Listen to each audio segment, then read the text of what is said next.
Selamat malam saudara-saudara yang di rumah dan juga yang hadir di sini mewakili jemaat 40 orang. Ini ada 40 orang ya. Kita ketemu lagi dalam PA Jemaat Rabu malam 19 Oktober 2022. Pada malam ini kita akan merenungkan soal pegangan yang kokoh. Itu dari 2 Timotius 3 ayat 14 sampai 4 ayat 5. Surat Paulus kepada anak rohani yaitu Timotius. Tapi sebelumnya mari kita menyanyi bersama-sama dari KJ 426 ayat 1, 3 dan 4. Kita harus membawa berita.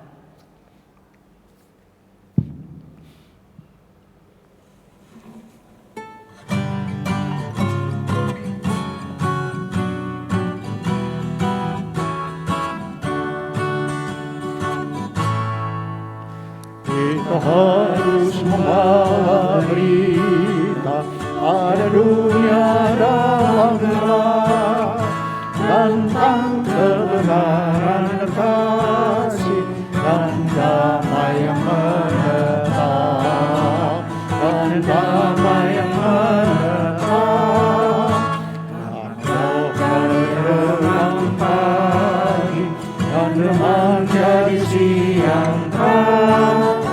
Kuasa Kristus kan nyata, ramai dan cemerlang. Kita harus mengenali Allah itu kasih jelas, diberikan kenyurannya supaya kita lepas, supaya kita lepas dan belajar remang pagi dan remang jadi siang terang. Kuasa Kristus kan nyata, rahmani dan cemerlang.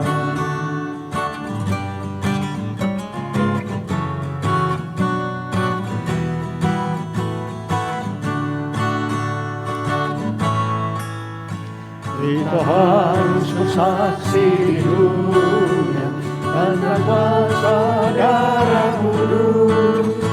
Semoga yang masih saksi terima sang penebus, terima sang penebus. Dan roh remang pagi dan remang jadi siang terang. Kuasa Kristus kan nyata, damai dan cemerlang.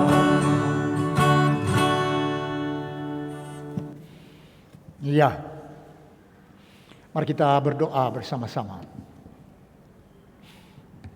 Syukurlah ya Tuhan, keluarga-keluarga diberi pegangan dalam menghadapi hidup, khususnya pada bulan-bulan ini, tahun-tahun ini, keadaan masyarakat sangat buruk, ditimpa bermacam-macam krisis, sehingga keluarga memerlukan sekali dari Tuhan pegangan-pegangan hidup. Kami juga sudah berkumpul, anak-anak dalam rumah dan orang tua yang diwakili oleh anak-anak remaja dan kami yang dewasa untuk belajar dari 2 Timotius mengenai pegangan-pegangan kokoh. Sehingga keluarga kami tidak hanyut dalam gelombang krisis, baik mengenai keuangan, kesehatan, maupun dalam bencana-bencana alam yang sedang melanda, baik negeri kami juga di negeri lain. Terima kasih atas jam pemahaman Alkitab pada malam ini ya Tuhan. Tolong kami untuk memegang yang dari Tuhan. Kami berdoa dalam Kristus. Tuhan kami. Amin. Saudara-saudara, pada malam ini kita akan membaca bersama-sama surat Rasul Paulus kepada Timotius, yaitu 2 Timotius 3 ayat 14 sampai 4 ayat 5. Kita baca bergilir ya, mulai dari Christian ya. Satu orang, satu ayat ya. 2 Timotius 3 ayat 14. Tapi hendaklah engkau tetap berpegang pada kebenaran yang telah engkau terima dan engkau yakini, dengan selalu mengingat orang yang telah mengajarkannya kepadamu. Ingatlah juga bahwa dari kecil engkau sudah mengenal kitab suci, yang dapat memberi hikmat kepadamu dan menuntun engkau kepada keselamatan oleh iman kepada Kristus Yesus. Segala tulisan yang diilhamkan Allah memang bermanfaat untuk mengajar, untuk menyatakan kesalahan, untuk memperbaiki kelakuan, dan untuk mendidik orang dalam kebenaran. Dengan demikian, tiap-tiap manusia kepunyaan Allah diperlengkapi untuk setiap perbuatan baik. 2 Timotius 4 ayat 5. Tetapi kuasailah dirimu dalam segala hal. Di hadapan Sabarlah Allah. menderita. Ya. Betul ya? 2 Timotius 4 ayat 1. 2 Timotius 4 ayat 1 sekarang. 1, mohon maaf ya. 2 Timotius 4 ayat 1.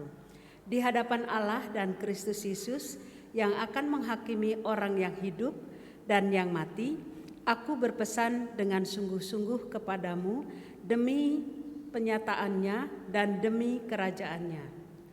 Beritakanlah firman, siap sedialah baik atau tidak baik waktunya. Nyatakanlah apa yang salah, tegurlah dan nasihatilah dengan segala kesabaran dan pengajaran. Karena akan datang waktunya, orang tidak dapat lagi menerima ajaran sehat, tetapi mereka akan mengumpulkan guru-guru menurut kehendaknya untuk memuaskan keinginan telinganya. Mereka akan memalingkan telinganya dari kebenaran dan membukanya bagi dongeng.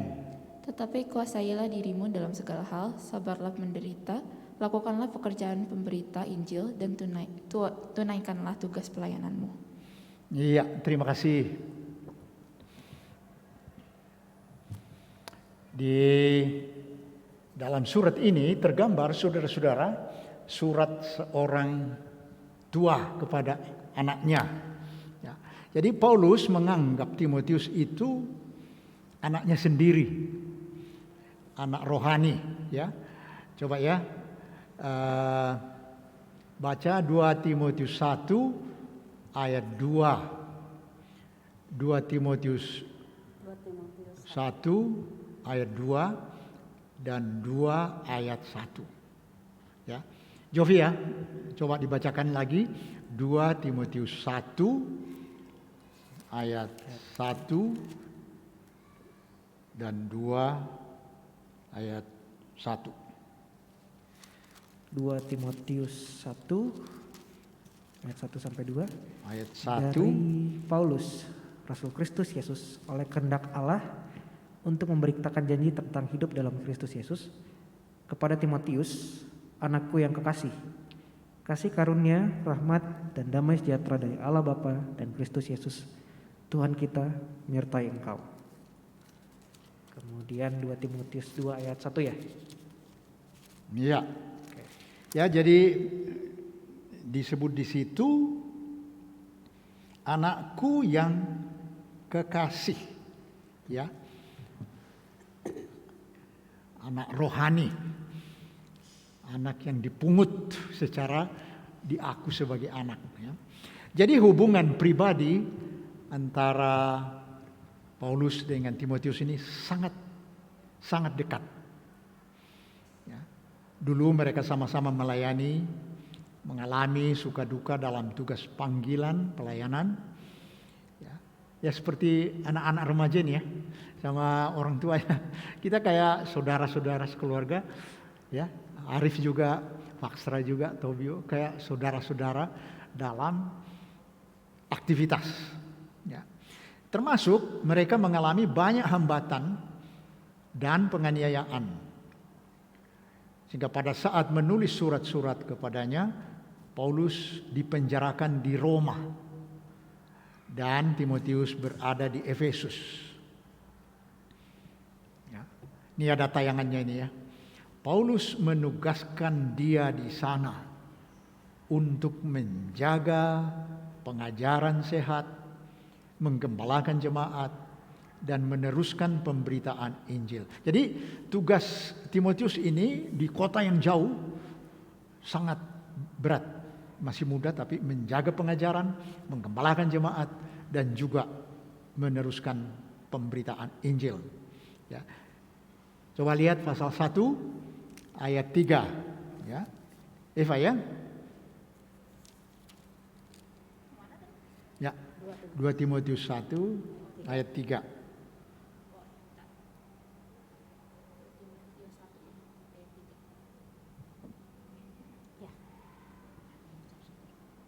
Aku mengucap syukur kepada Allah yang kulayani dengan hati nurani yang murni seperti yang dilakukan nenek moyangku.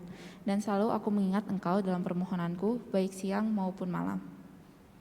Nah, seterusnya di situ digambarkan bahwa dia selalu mengucap syukur atas apa yang dikerjakan Allah yang terjadi di dalam hidup mereka. Dan itu sama ayat selanjutnya, Paulus ditinggalkan untuk meneruskan pelayanan yang dipercayakan kepadanya. Aku selalu mengingat engkau dalam permohonanku, siang maupun malam. Ya, jadi Paulus selalu ingat Timotius meskipun sudah ditinggalkan jauh di Efesus. Ya. Nah, saat itu Paulus merasa ajalnya sudah dekat. Ya, pasal 4 ayat 6 sampai 7. Ibu Win ya, tolong ya. Pasal 4 ayat 6 dan 7 sudah merasa mau meninggal. 2 Timotius 4 6 dan 7. 6 dan 7. Mengenai diriku, darahku sudah mulai dicurahkan sebagai persembahan dan saat kematianku sudah dekat. Aku telah mengakhiri pertandingan yang baik, aku telah mencapai garis akhir, dan aku telah memelihara iman. Iya, mengharukan ya. Ya, surat berisi bahwa mungkin sebentar lagi saya meninggal. Dan ini dalam keadaan di penjara. Jadi surat ini sangat menyentuh hati. Karena itu ia menulis surat pastoral, surat penggembalaan untuk membimbing Timotius dalam hidup dan dalam tugas-tugas pelayanannya. Dalam 2 suratnya ini, saudara-saudara, Paulus menunjuk Alkitab sebagai panduan hidup Timotius. Ya, ini ada tayangannya ya. Jadi kitab suci atau Alkitab yang sudah dikenal sejak kecil, itulah yang menjadi panduannya. Ya, Kristian lagi ya. Tolong bacakan 2 Timotius 3 ayat 15. 2 Timotius 3 ayat 15. Ingatlah juga bahwa dari kecil engkau sudah mengenal kitab suci yang dapat memberi hikmat kepadamu dan menuntun engkau kepada keselamatan oleh iman kepada Kristus Yesus. Ya, jadi Alkitab dikenal sejak kecil oleh Timotius. Kitab suci, Alkitab bagaikan buku panduan, instruction book yang kita terima ya kalau kita membeli alat-alat elektronik ya, kita suka dikasih buku panduan itu. Di dalamnya dimuat anjuran bagaimana mengoperasikan alat itu, tapi juga bagaimana menghindari hal-hal yang akan merusak. Nah, kitab suci juga menjadi petunjuk bagaimana Timotius menjalani kehidupan beriman dan menghindari hal-hal yang merusak kehidupannya sebagai anak muda. Misalnya pasal 4 ayat 14 dan sampai 16 ya. Jovila ya, tolongnya. 1 Timotius 4 ayat 14 dan 16. 1 Timotius 4 ayat 14 sampai 16.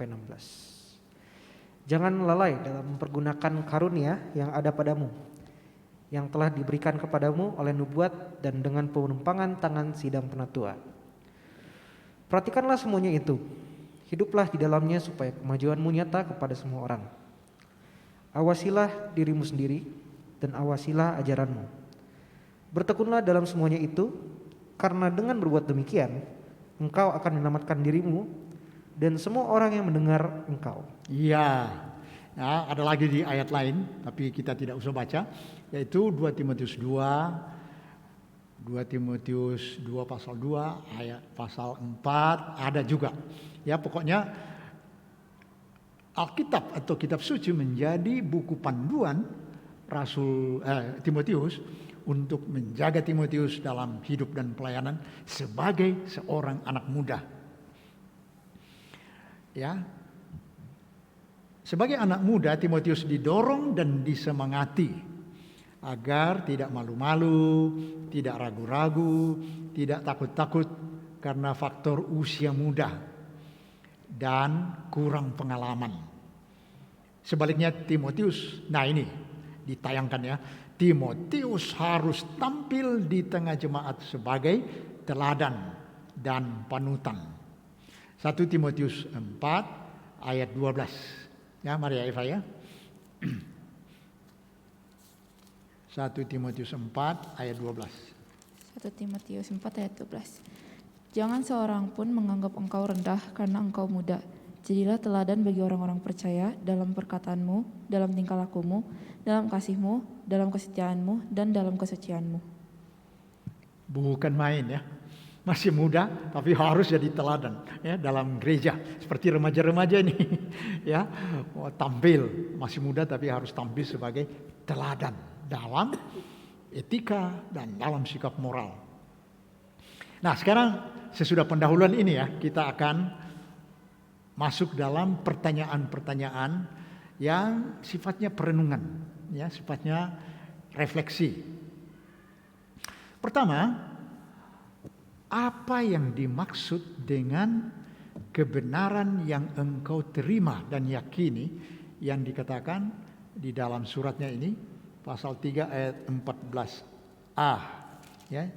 2 Timotius pasal 3 ayat 14a. Ingatkanlah 2 Timotius 3 14a. Tetapi hendaklah engkau tetap berpegang pada kebenaran yang telah engkau terima dan engkau yakini. Ya, jadi Timotius memegang kebenaran yang diyakini.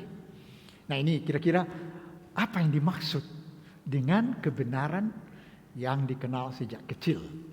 Mungkin ada yang mau, ini gabungan anak-anak dalam rumah dengan orang tua. Ada siapa aja ya, yang apa ini kebenaran yang engkau terima dan engkau yakini? Mari pakai pakai mic. Boleh. Yang saya apa? Saya kira kalau misalnya kita gali lewat ayat 10 ya, pasal 3 ayat 10 tuh Paulus menuliskan bahwa tetapi engkau telah mengikuti ajaranku, cara hidupku, pendirianku, imanku, kesabaranku, kasihku, dan keteguhanku. Ya. Jadi ceritanya Paulus ini mengajarkan kepada Timotius apa aja yang selama ini Timotius tahu. Jadi sumbernya dari Paulus kan. Terlebih lagi Paulus ini menunjukkan konsistensi kalau kita lihat dari waktu dia masih jadi Saulus, kemudian ada pertobatan yang kemudian matanya dicelikan. Paulus konsisten untuk mengabarkan kabar yang satu, yakni kebenaran yang dari Yesus Kristus sendiri. Jadi kan nggak dibilang di Alkitab bahwa Paulus itu sempat murtad kan, enggak. Jadi Paulus menunjukkan konsistensi bahwa dia mengabarkan kebenaran tentang kabar baik bahwa Yesus Kristus beneran ada dan dia adalah keselamatan bagi kita semua. Termasuk pada Timotius. Jadi Timotius juga menerima kebenaran ini dan saya kira itu yang menjadi maksud di sini ya, kebenaran yang engkau terima dan yakini. Jadi Timotius pun sudah mengaku percaya bahwa Yesus itu ada dan menjadi keselamatan kita, dan Paulus menekankan hal ini di sini. Seperti itu.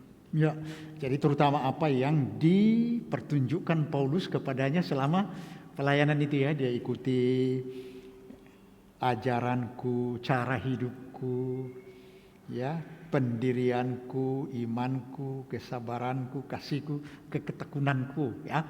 Kira-kira ya belajar banyak. Ada lagi yang lain mungkin hal-hal yang dipegang sejak kecil. Ini apa nih? Ya, saya nambahkan tentang kebenaran. Itu Paulus menyampaikan bahwa kebenaran itu adalah hal yang tidak terbantahkan lagi. Yang tidak terbantahkan lagi. Kemudian apa itu, Bu? Apa itu? Bisa dibuktikan. Tapi kalau kebenaran secara rohani ini harus diimani juga. Jadi tentunya ini kitab suci itu bernilai sangat istimewa karena membimbing orang dalam keselamatan. Ya, terutama ayat berapa, Bu? Ya, ini di ayat 2 Timotius 3 ayat 14a. Ya, 14 saya. Coba dibaca lagi.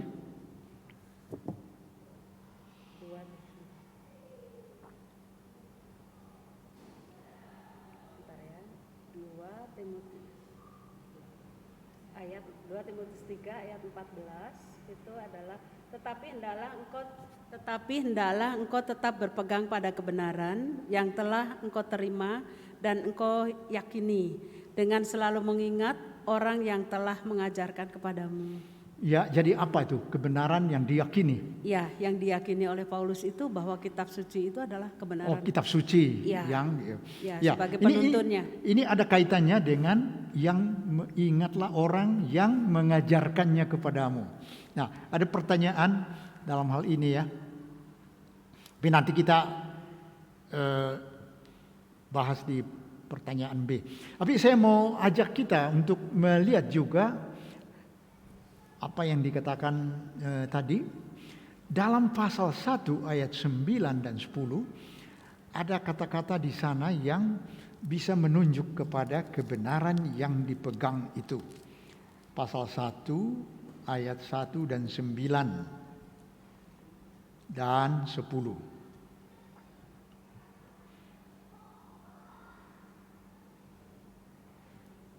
Dialah yang menyelamatkan kita dan memanggil kita dengan panggilan kudus.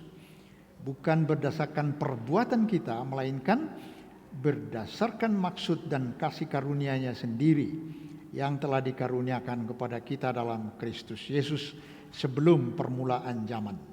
Dan yang sekarang dinyatakan dalam kedatangan Juru Selamat kita, Yesus Kristus, yang oleh Injil telah mematahkan kuasa maut dan mendatangkan hidup yang tidak dapat binasa.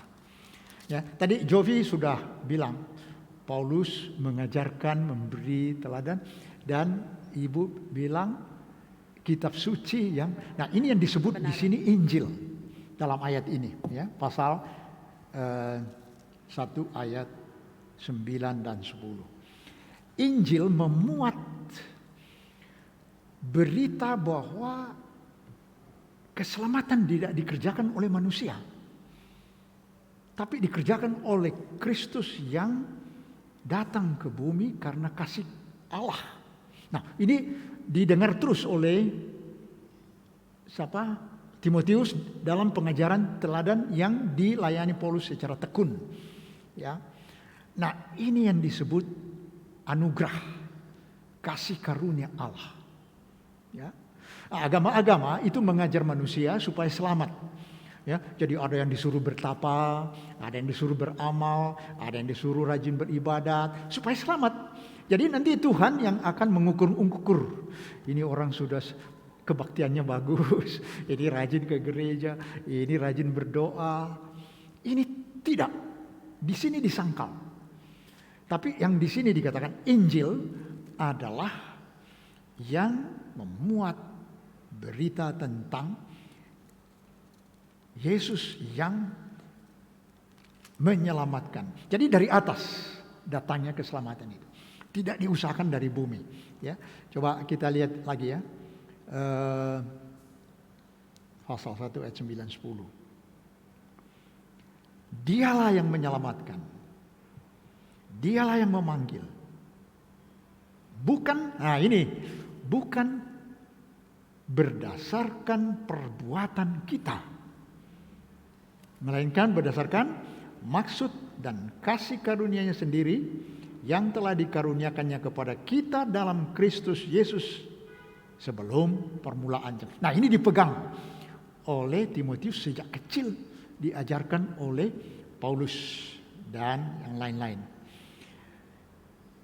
Dan ayat 10 ya, yang sekarang dinyatakan oleh kedatangan juru selamat kita Yesus Kristus. Nah, ini yang oleh Injil telah mematahkan kuasa maut dan mendatangkan hidup yang tidak dapat binasa. Nah, ini kebenaran yang diyakini, yang dipegang oleh Timotius berdasarkan itu ajaran Paulus, keteladanan Paulus dan berita-berita. Nah, ini yang tidak ada di dalam agama-agama. Ini yang hanya diberitakan Alkitab. Ada nyanyian Kristen ya. Amazing grace, how sweet the sound that saved a wretch. Penjahat ya. Ajaib anugerah yang menyelamatkan penjahat seperti saya. That saved a wretch like me. Ini yang dipegang, ini yang diyakini oleh Timotius sampai dia masih muda, ya sudah ikut-ikut dalam pelayanan Injil itu. Ya, berdasarkan anugerah kami selamat. Ini harus dipegang. Ya, karena banyak ajaran agama yang justru sebaliknya, keselamatan itu oleh perbuatan kita. Itu disangkal di dalam pasal 1 ayat 9 dan 10. Nah, bagus sekali kalau ya ini ya anak-anak remaja dalam aktivitas gereja, dalam keluarga, mempercayakan hidup pada anugerah Allah dalam Kristus. Kristuslah yang berjasa. Bukan ini disangkal perbuatan kita, bukan berdasarkan perbuatan kita. Ya, tapi berdasarkan kasih karunia Allah dalam Kristus. Ya, sehingga Paulus sangat terpesona. Timotius sangat terpesona, dia ikut terus pelayanan dan ayo Timotius pegang terus yang kamu sudah terima dan yakini dari kitab suci yang berita Injil itu. Nah, pertanyaan kedua, siapakah orang-orang yang telah mengajarkan itu dan apa isinya? Ada yang mau memberi tanggapan? Saya persilakan. Siapa orang-orang yang telah mengajar? Ya kan dikatakan di dalam ayat 14 itu ya.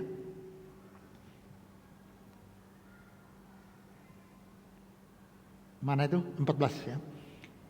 Selalu mengingat orang yang telah mengajarkannya kepadamu. Ya. Ada? Silakan. Siapa? Christian ya? Christian. Dari 2 Timotius 1 ayat 5 disebutkan bahwa yang mengajarkan Injil itu dari ibu dan neneknya dari Timotius. Coba dibaca ya. Salah 1 ayat 5.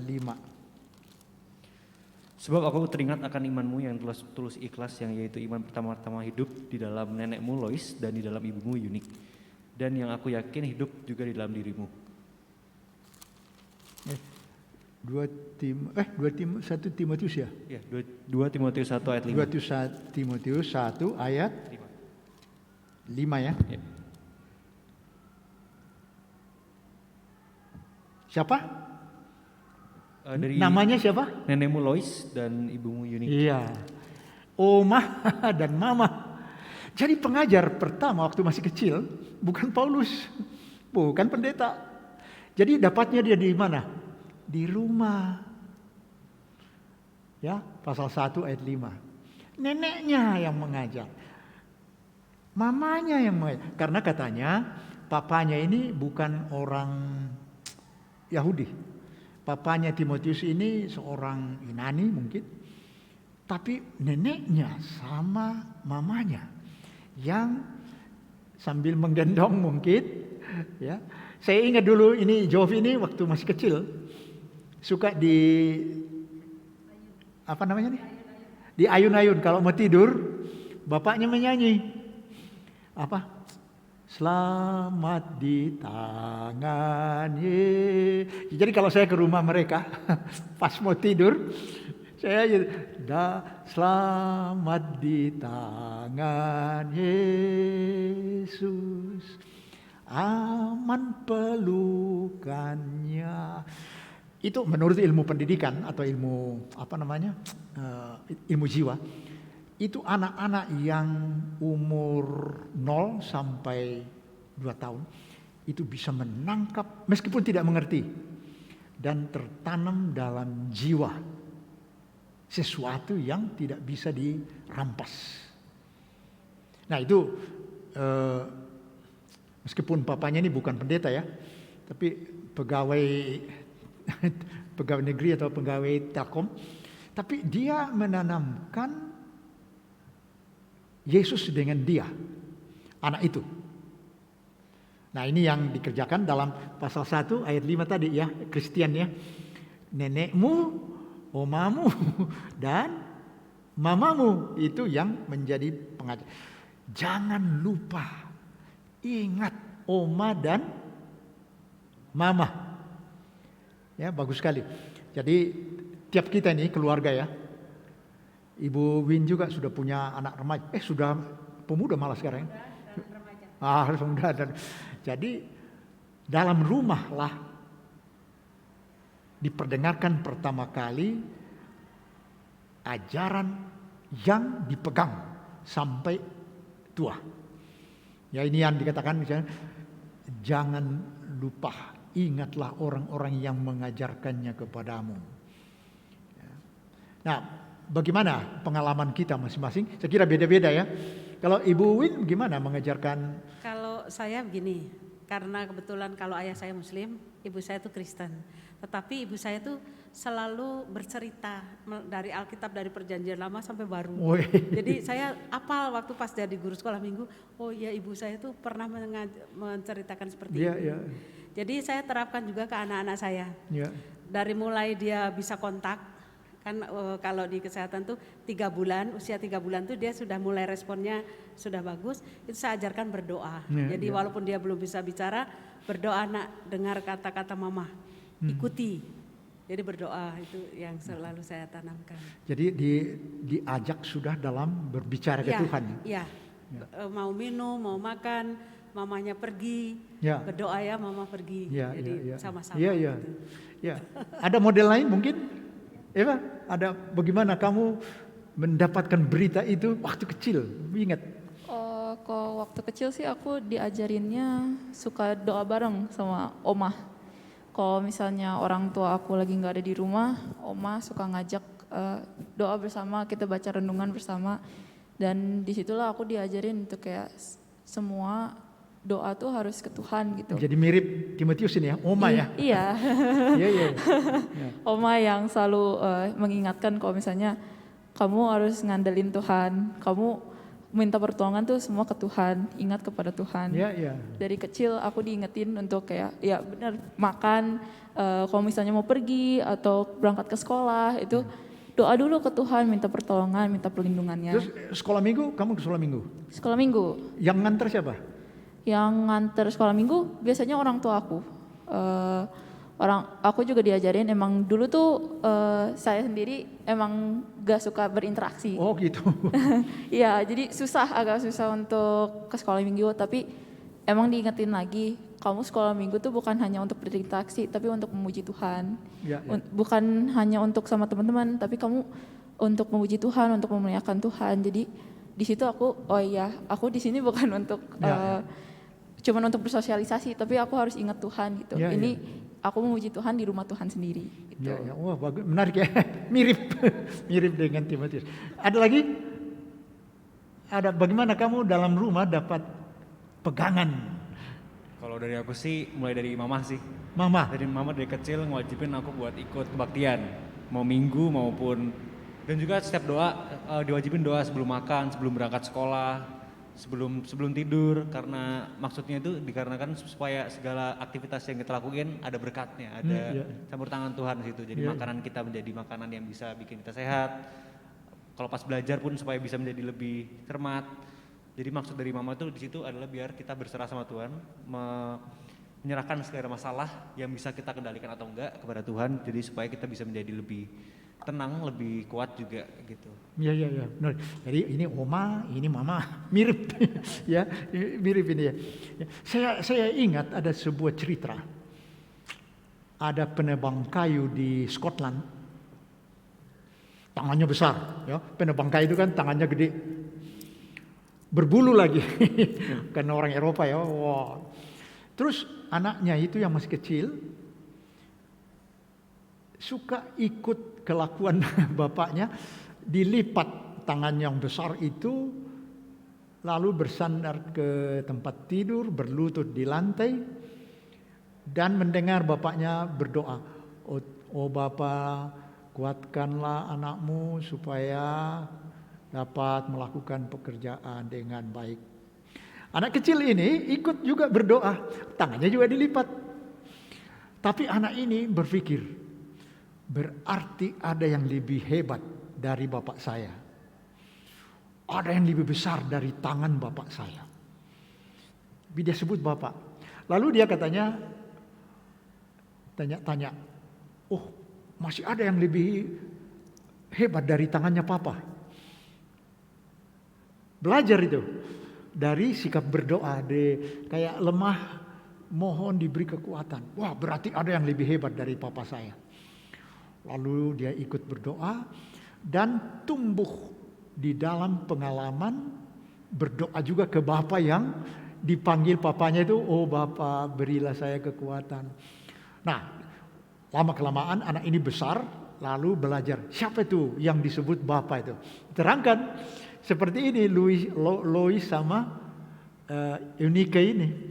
Oh itu Tuhan yang mengasihi kita. Dia yang memberi kekuatan.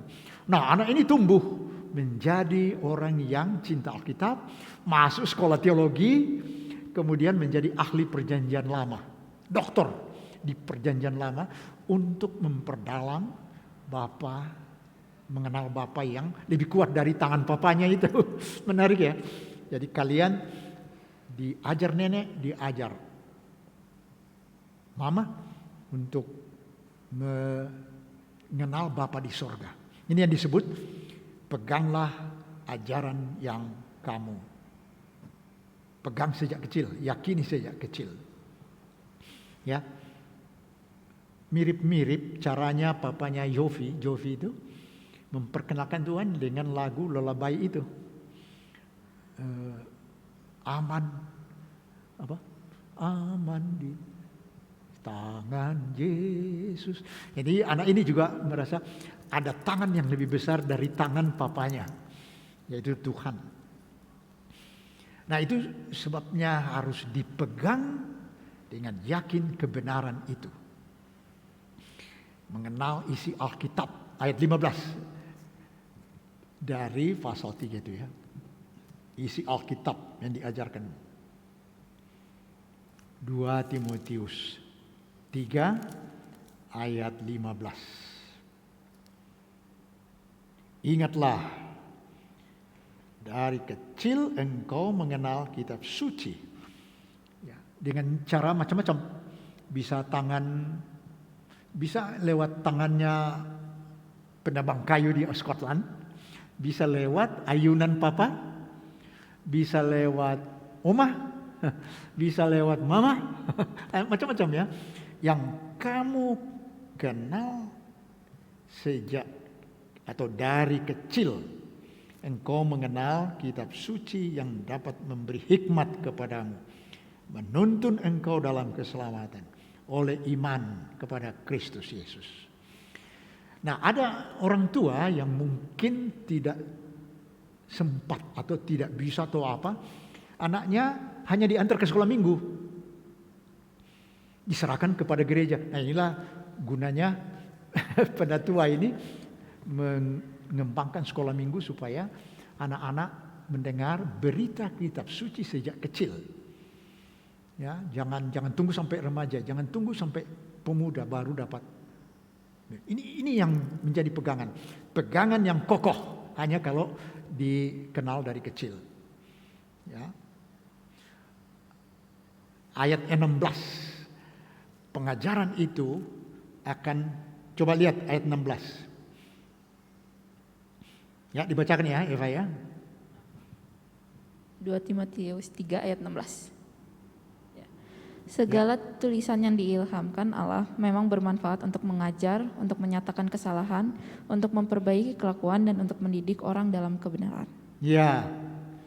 Nah, sekarang Alkitab atau kitab suci disebut di sini tulisan yang diilhamkan Allah. Ya, manfaatnya banyak. Menyatakan kesalahan, ya, kritik yang membangun, memperbaiki kelakuan, mendidik dalam kebenaran. Ya, jadi multifungsi itu kitab suci. Karena diilhamkan Allah kepada manusia, dia bisa bisa mengingatkan, mengkritik supaya tidak meneruskan kesalahan, menyatakan kesalahan. Kritik dalam rumah tangga itu perlu saling mengingatkan, terus memperbaiki kesalahan, mendidik dalam kebenaran. Lalu yang terakhir ayat 17. Coba ya Jovi ya. Ayat yang ke-17 ya. Dengan demikian, tiap-tiap manusia kepunyaan Allah diperlengkapi untuk setiap perbuatan baik. Ya, puncak dari pengetahuan di dalam otak, dalam pemahaman, dan dalam hati adalah kelakuan. Artinya kelakuan anak-anak remaja yang atau Timotius muda ya, ini Timotius ini itu dalam perbuatan baik. Ya, tidak hanya otaknya penuh, tidak hanya batinnya penuh, tapi etikanya juga penuh dengan perbuatan baik. Ya. Nah, kita masuk ke pasal yang berikutnya. Kebenaran yang diterima dari kitab suci itu harus diberitakan oleh Timotius. Ya, pasal 2 ayat 5 pasal 4 ayat 2 sampai 5. Nah, apa dasarnya? Ini pertanyaannya. Paulus menyuruh Timotius untuk itu, untuk memberitakan itu. Kenapa tidak cukup dipegang saja? Kenapa harus diberitakan? Apakah yang dimaksud baik atau tidak baik waktunya? Kalau kita lihat ya, di hadapan Allah dan Kristus yang menghakimi orang hidup dan yang mati, aku berpesan dengan sungguh-sungguh kepadamu demi penyataannya, demi kerajaannya. Beritakanlah firman. Siap sedialah baik atau tidak baik waktunya. Ya, apa kira-kira maksudnya Paulus sampai memerintahkan supaya Timotius memberitakan itu? Ya. Silakan kalau ada yang mau, kok disuruh memberitakan, Christian? Kalau yang saya tangkap sih dari kembali lagi ke tujuan dari Paulus ya untuk menyuruh Timotius memberitakan itu dikarenakan untuk menyehatkan, meluruskan ajaran dari orang-orang di dunia. Yang dimana ajaran-ajaran tersebut meliputi dengan kebenaran Allah yang kembali tertulis di 2 Timotius 1 ayat yang ke 2 Timotius ya? 2 Timotius 1 yang membicarakan mengenai bahwa Allah itu adalah kebenaran. Karena dia yang berkuasa, yang menyelamatkan. Ayat berapa? Sebentar. Ayat yang ke-9. 9 ya. Dialah yang menyelamatkan kita dan memanggil kita dengan panggilan kudus. Berdasarkan perbuatan kita, melainkan berdasarkan maksud dari kasih karunia-Nya sendiri yang telah dikarenakan kepada kita dalam Kristus Yesus sebelum permulaan zaman. Dari situ kita memahami bahwa ajaran-ajaran tersebut itu meliputi dengan kebenaran Kristus itu sendiri. Yang dimana ajaran-ajaran Kristus itu memiliki manfaat. Tertulis lagi di 2 Timotius 3 ayat yang ke-16. Segala tulisan yang diilhamkan Allah memang bermanfaat untuk mengajar, untuk menyatakan kesalahan dan berbagi kelakuan, dan untuk mendidik orang dalam kebenaran. Itulah yang menjadi dasar dari mengapa Paulus menyuruh Timotius untuk memberitakan kebenaran atau ajaran tersebut. Ditambah lagi dengan kondisi Paulus yang kesulitan, yang sudah hampir kena ajalnya. Maka dari itu dia membutuh bantuan dari Timotius untuk meneruskan tujuannya. Udah. Dan, ya. Nah ini menarik ya. Tadi kita juga sudah bahas itu, baca itu ya. Dialah yang menyelamatkan, memanggil kita, bukan berdasarkan perbuatan kita. Nah di dalam ayat 1 dari pasal ini ya, pasal 3,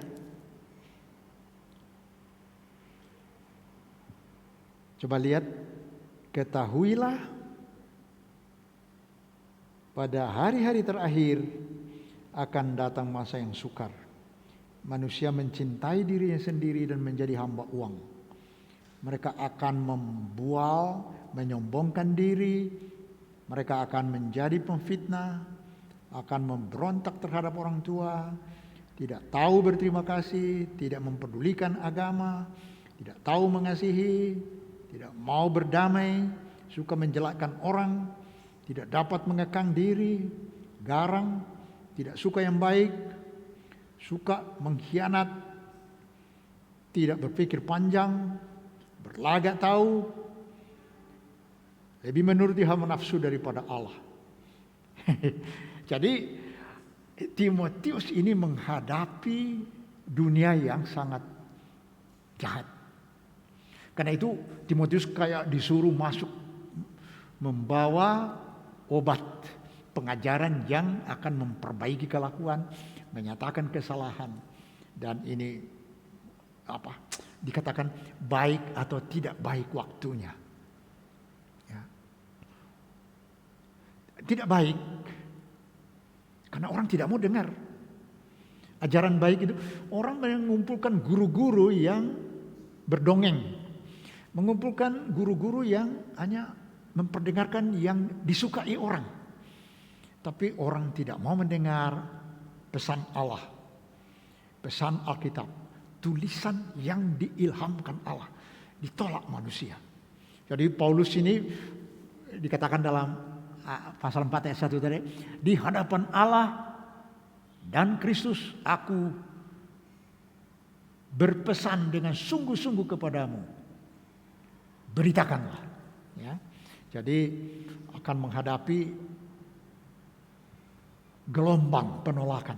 Ya sekarang terasa ya, dengan sosmed orang lebih suka neruskan berita bohong, berita yang merusak daripada memberitakan yang kebenaran dari Allah. Ya. Banyak orang saling mencercah, memaki-maki, menghina, memfitnah. Presiden saja difitnah lewat sosmed itu. Macam-macam. Ada situasi yang tidak baik. Nah, bagaimana Timotius harus bersikap? Coba lihat ayat 2 dan 5.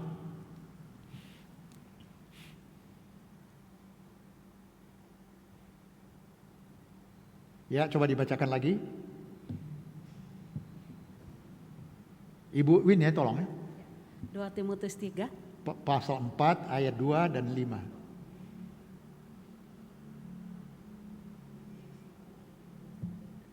Timotius 4 ayat 2 sampai 5. Beritakanlah firman, siap sedialah baik atau tidak baik waktunya, nyatakanlah apa yang salah, tegurlah dan nasihatilah dengan segala kesabaran dan pengajaran.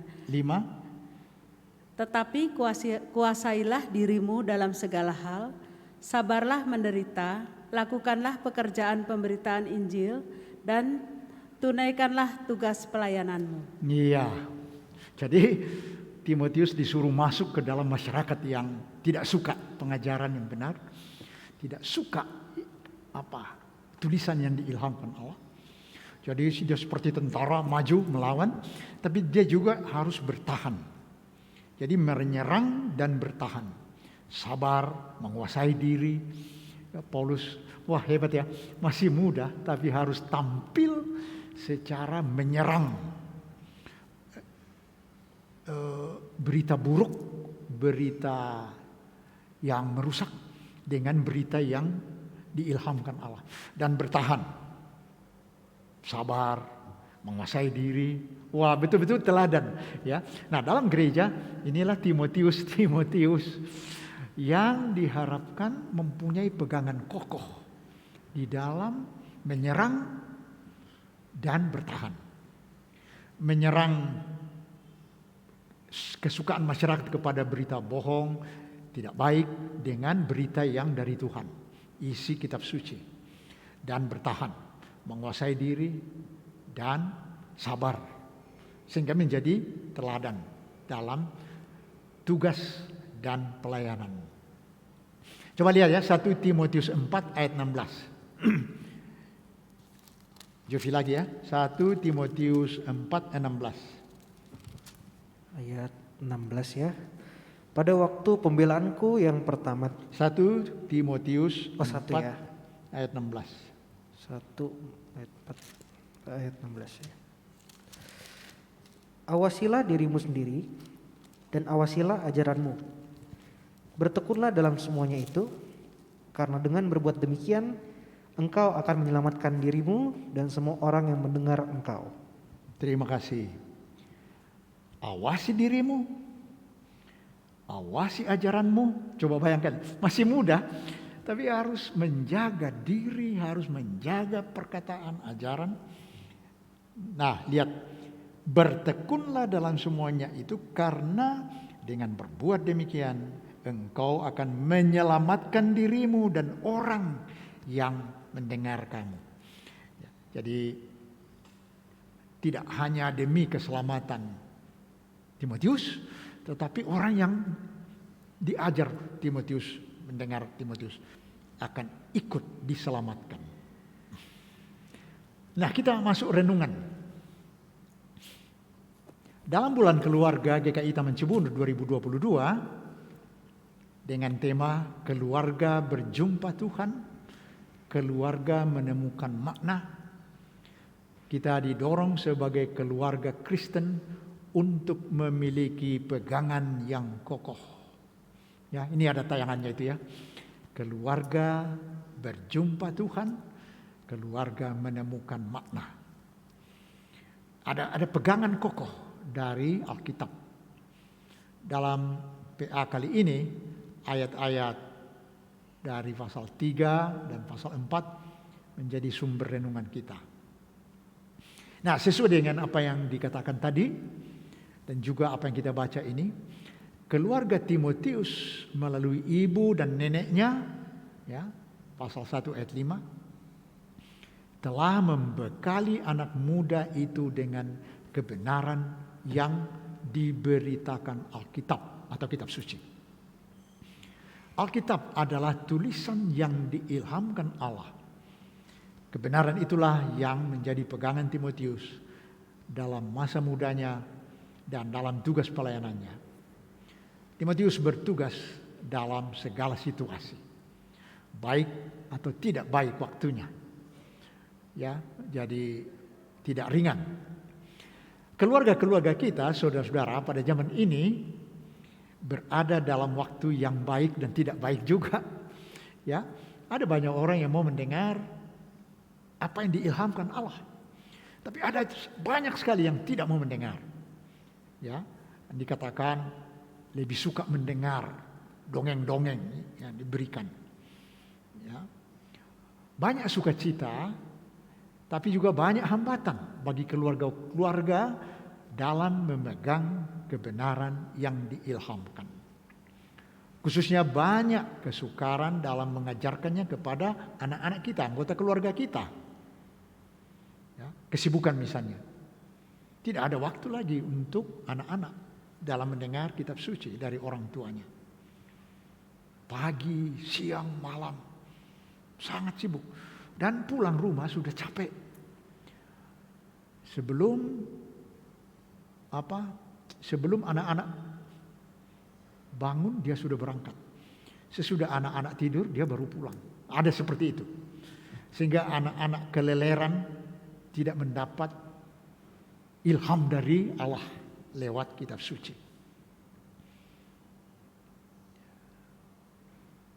Padahal dalam rumah kita banyak Timotius muda yang akan tampil dan harus tampil sebagai teladan dan panutan masyarakat dalam kasih, dalam etika, dalam kekudusan, kesucian. Ya. Apakah kita rajin membekali anak-anak kita seperti Lois dan Eunike? Atau seperti papa, mama, oma itu? Bagaimana selama ini kita membekali anak-anak kita dalam rumah? Kiranya oleh tuntunan Roh Allah dan firman-Nya, anak-anak ini tangguh, menjadi teladan dalam hidup mereka, dan boleh tampil di masyarakat sebagai ya Timotius abad 21. Ya, kiranya begitu. Keluarga berjumpa Tuhan, keluarga menemukan makna keselamatan dalam Tuhan. Sampai di sini perenungan kita, dan kiranya bulan keluarga ini kita jalani dengan nikmat-nikmat dari Tuhan. Mari kita berdoa bersama-sama. Terima kasih ya Tuhan, kami boleh belajar dari keluarga Lois dan Eunike yang mengajar Timotius dari kecil dan diperlengkapi Paulus sesudah jadi pemuda sehingga tampil di masyarakat dengan pegangan yang kokoh. Tolong kami juga dalam melatih, mendidik, mengajar, memberi contoh pada anak-anak dalam rumah kami, sehingga semuanya dapat menikmati hidup yang tidak hanyut oleh zaman yang tidak baik ini, yang lebih suka dongeng-dongeng, cerita-cerita yang hanya menyenangkan, tapi tidak di dalam kebenaran dan dalam kekudusan Tuhan. Syukur pada malam ini kami boleh bersama anak-anak remaja dan orang tua membaca, merenungkan apa yang memenuhi Timotius sebagai orang muda, sehingga tampil sebagai teladan dalam hidup. Syukur atas bulan keluarga yang diselenggarakan, tempat kami mengasah kekristenan, kerohanian kami sebagai keluarga. Tolonglah kami supaya semua dapat maju dan tidak mudah hanyut. Kami berdoa dalam Kristus, Tuhan kami. Amin. Demikianlah saudara-saudara PA kita pada malam ini. Terima kasih atas perhatian saudara-saudara, khususnya para remaja dan kita berdua orang tua yang hadir. Ya, selamat malam, sampai ketemu lagi.